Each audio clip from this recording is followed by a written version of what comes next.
So the first time that I met Syd was way back in 2012 or 2013. Around then he had about 12 or 13,000 games. And I'm hoping that with the stuff that we brought him today, that we can bump that number up a little bit. So let's go and check out the video game. You gotta do that again. I feel like the Hulk. So let's head on inside, check out the video game museum, and see what Syd's all about. Hey, how are you? Good, good. How are you? You want to come and see some games? Yes. All right, let's go take a look. One thing that some people that don't know is that you actually have the largest video game collection in Canada. Yes, so the CBC a number of years ago made that statement based upon research that they had done. And I went ahead with it, not because I wanted to say, hey, look at me, I've got all these video games, but mostly because I want to help market the Personal Computer Museum. So I do run a not-for-profit, and also my goal is not to just have these games and hoard them. My goal is always to educate people about video games, share the hobby that so many of us love, and of course collecting as well. Just going off of that whole educational thing, I know collecting for 30 years, you must have seen the spikes and valleys and in terms of game prices, and putting a collection this big together takes not only a lot of time, but it must take a lot of financial resources as well. So how do you go about getting these? Was it purchased online? Were you out in the hunt, finding them in the wild? Like, how did this all come together? So a lot of people have this misnomer that because I run a computer museum that accepts a lot of donations, that my video games must have been donated, and that's not true.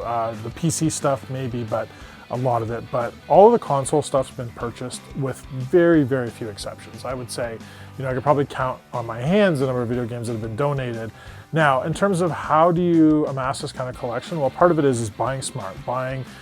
Video game buying goes in cycles, right? So you want to buy when the quantity available is high and the price is low, right? And then you also want to do things like buy lots and then take what you need and sell what you don't need. So I do a lot of that, right? And so that's really the only way, unless you have unlimited financial resources, which I don't and most people don't. So it's just about buying smart. Now, the majority of the stuff in here has actually been bought in the wild. There are things that were definitely purchased online.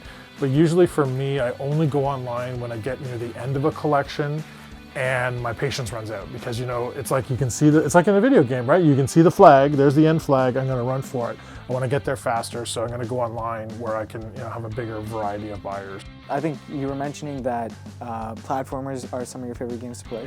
Yeah. I know you're a big fan of the Dragon Lair series. Yes. And you were giving me a little bit of more information that you've been titled the Chief Preservation Officer. Yes. Can you tell me how that came to be? So when you become fanatical about anything, you can sort of, sometimes, you know, do some crazy things. So interestingly enough, many years ago, when Dragon's Lair was making its first transition, maybe not its first, but its first real transition to home computers, I happened to know the guy that was working on converting it. He had actually this guy named Randy Linden. And so he ended up going with a publisher, and basically the guy that owns that company is still in the business with Dragon's Lair. His name's David Foster. And so I had met David over the course of many years, and I just sort of kept in touch with him. And I got involved in some projects, and my relationship with Digital Leisure just grew. They had reobtained the rights, long corporate story there, but and so I just sort of started working with them, and they said, you know, like any video game company, we tend to forget about what we worked on last, and we're focusing on what we're working on now. And this is typical of the industry. And so they're like, we don't want to lose some of this stuff, so why don't we just let you hang on to it? So some of their, you know, prototype stuff and source code and things like that are for machines they don't have anymore. They're like, you know what, you hang on to it, because at least someone will be able to keep that history. Okay, so last time I was here, I remember you showing this. I think you had like a Dragon's Lair shrine set up. Yeah. So can we go check that out? Yeah, absolutely. Okay, Let's awesome. go take a look. I'm just gonna wing it. Sure. Yeah. Just gonna wing it. I can carry on these pretty well. This is not my first time on the rodeo. So. It is mine. So, you might have to be carrying me. That's okay. Okay, so Great.